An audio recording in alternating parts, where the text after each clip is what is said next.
Nous allons voir maintenant une intervention très simple qui justifie une chirurgie très simple, qui est l'intervention de libération du canal carpien sous anesthésie locale.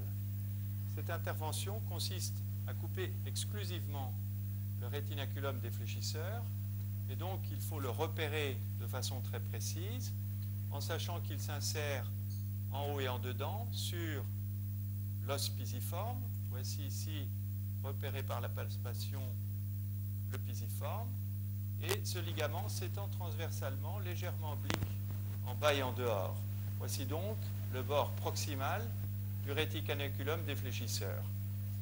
En distal, ce ligament doit être ouvert dans l'axe de la troisième commissure, première, deuxième, dans l'axe de la troisième commissure, de façon à éviter à la fois le paquet ulnaire qui passe en dehors du pisiforme et éviter éventuellement le rameau ténarien qui pourrait traverser le rétinaculum défléchisseur, et surtout éviter que le nerf médian ne vienne se luxer dans l'incision du rétinaculum défléchisseur en post-opératoire. Le nerf médian doit rester latéral et couvert par le versant latéral du rétinaculum défléchisseur.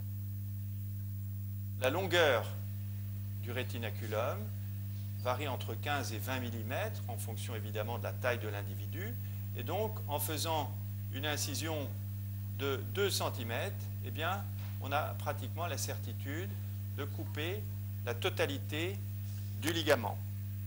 Cette opération peut et doit se faire sous anesthésie locale, et cette anesthésie est une anesthésie purement cutanée où l'on pousse l'aiguille en faisant gonfler un petit peu, comme vous le voyez ici, les téguments, et en particulier sur 1 à 2 cm en proximal par rapport à notre incision. C'est là que les patients se plaignent parfois de douleur.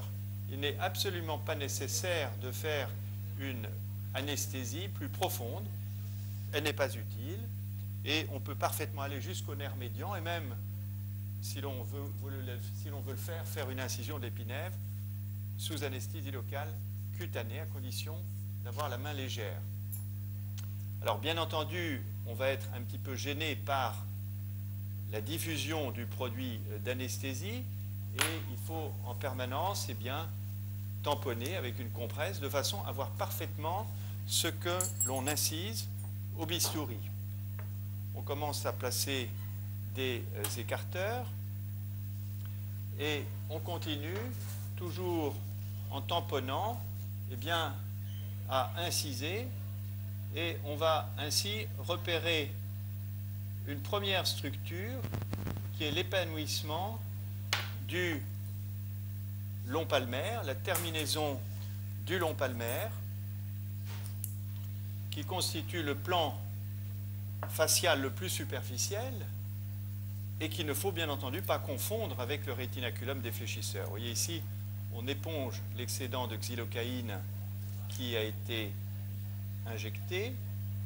On voit maintenant ici en profondeur un plan fibreux blanchâtre qu'il faut identifier comme étant le rétinaculum défléchisseur. Vous voyez ici très bien cette structure transversale qui est bien constituée de fibres transversales, c'est-à-dire que c'est bien le rétinaculum défléchisseur, ce n'est pas le long palmaire. Donc une fois qu'on l'a bien identifié, il faut placer un écarteur en distal de façon à repérer le bord distal. On peut observer ici sur le côté une structure rouge qui correspond au muscle palmaire cutané que l'on a coupé avant d'aborder le rétinaculum. Je vais pratiquer maintenant ici l'incision du rétinaculum défléchisseur, et il faut avancer jusqu'à créer une petite boutonnière à travers laquelle on va voir apparaître un petit peu de synovial. Vous voyez ici la synoviale des tendons fléchisseurs. Donc, en s'appuyant sur cette structure qui est très solide et en retenant bien son bistouri, avec un bistouri qui coupe bien, on peut progresser en distal, comme ceci, jusqu'à sectionner la partie toute distale du rétinaculum. Ce point est très important car c'est en distal que se produisent le maximum de compression et vous avez ici le nerf médian entouré par son tissu de lissement et il faut absolument contrôler en distal que l'ouverture du rétinaculum est complète en appuyant ces ciseaux, en évitant bien entendu une fuite de l'appareil qui risquerait d'endommager l'arcade palmaire.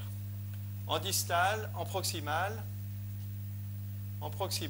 il n'est absolument pas nécessaire d'ouvrir le fascia antibrachial. Il était classique de l'ouvrir par le passé, on appelait cette structure le carpi volare. En réalité, le fascia antibrachial n'a jamais comprimé le nerf médian. Par contre, il est très important de le conserver car il va jouer un rôle rétinaculaire et va éviter en post-opératoire que le nerf médian ne vienne se luxer dans la cicatrice et contracter des adhérences avec le rétinaculum défléchisseur. Il s'agit donc d'une intervention très simple qui dure 5 minutes et qui se termine par quelques points sur la peau, par un pansement sans immobilisation, sans attelle, et un patient qui est autorisé à bouger ses doigts en effort maximum dès le post-opératoire.